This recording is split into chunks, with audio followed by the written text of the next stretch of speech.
শহরের মার্কেট এখন ঝলমল করছে। নতুন জামার শোকেস, জুতা, রঙিন ব্যাগ, মানুষের ব্যস্ততা যেন শহরের রঙকেই বদলে দিচ্ছে। কিন্তু এই একই শহরে ফুটপাতের পাশেই লেখা হচ্ছে ভিন্ন এক গল্প। ছোট ছোট হাত, যাদের চোখে স্বপ্নের উজ্জ্বলতা নেই। তাদের ঈদ আসে না রঙিন ব্যাগের সঙ্গে, আসে দুবেলা খাবারের জন্য বাড়ানো হাত। খাবার চাইলে তাহলে খাই। কে যদি দেয় খাইতে পারি, আর কে যদি আমার জামা কাপড় দেয় আমরা ঈদের নামাজটা পড়তে পারবো। যে বয়সে থাকা উচিত স্কুল, খেলা আর বই খাতার স্বপ্ন নিয়ে, সেই বয়সেই কিছু শিশু দাঁড়ায় শহরের লাল বাতির নিচে। এ যেন এক নির্মম নিয়তি, শুধু তাকিয়ে আছে নীরব দৃষ্টিতে।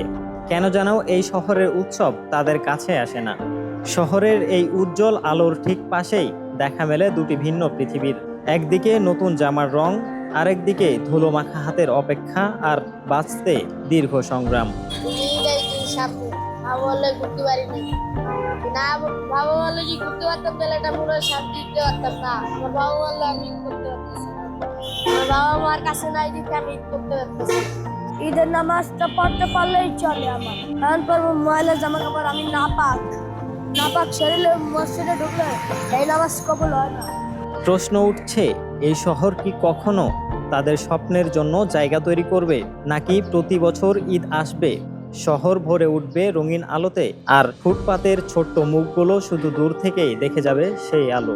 শহরের আলো, ঝলমলে মার্কেট আর কেনাকাটার উন্মাদনার ঠিক পাশেই দাঁড়িয়ে আছে আরেকটা বাংলাদেশ, যেখানে ঈদের নতুন জামা তো দূর, স্বপ্ন দেখাও যেন বিলাসিতা। ফুটপাতের এই ছোট ছোট মুখগুলো জানে না উৎসবের রং। একই শহরে কেউ যখন ঈদকে কেন্দ্র করে বিলাসিতায় ব্যস্ত, ঠিক অন্যদিকে তখন ফুটপাতের শিশুদের কাছে নেই কোনো উৎসবের তারিখ।